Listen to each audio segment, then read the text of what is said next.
Hi ලස්සන ළමයෝ කොහොමද ඉතින් ඔන්න අදත් ආවා මගේ channel එකට welcome to කියලා ආදරයෙන් වගේම සාදරයෙන් පිළිගන්නවා. ඉතින් මම අද ඔයාලට කියලා දෙන්න හිතුවේ අපි කොහොමද පාඩමක් දිගු කාලෙම මතක තියාගන්නේ කියලා. ඉතින් පාඩම් අමතක වෙන එක අපි හැමෝටම තියෙනවනේ.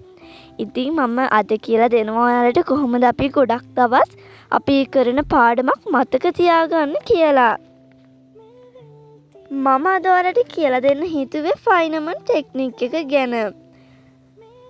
මේ ෆයිනමන් ටෙක්නික් එක හොයාගෙන තියෙන රිචඩ් ෆයිනමන් මහතා මෙයා ඇමරිකන් ජාතික භෞතික විද්‍යා ගුරුවරයෙක් වගේම දෙයක් හොඳින් පැහැදිලි කරන්න ඉතාමත් දක්ෂ පුද්ගලයෙක්.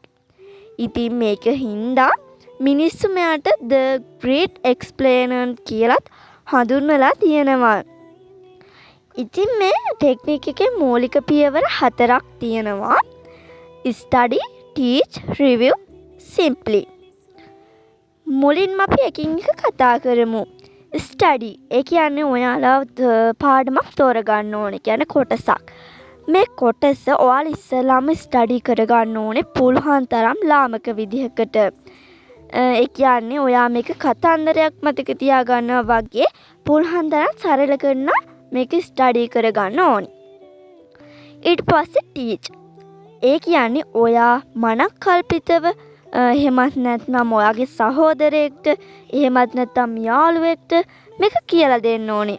ඔයා අර සරලව මතක තියාගත්තු ස්ටඩි කරපු දේ ඔයා මේක කාට හරි කියලා දෙන්න ඕනි. ගොඩක්ම මම නම් කරන්නේ ඉතින් මනක්කල්පිත රූපයක් මවාගෙන ඒකට ටීච් කරන එක. ඊට පස්සේ රිවිව් කරන්න ඕනේ. ඒ කියන්නේ ඔයා නැවත මේක ඒ කියන්නේ මතක් කරගන්න. ඒ කියන්නේ ඔයා පොත් පෙළ වාක්‍ය පිටින් නෙමෙයි.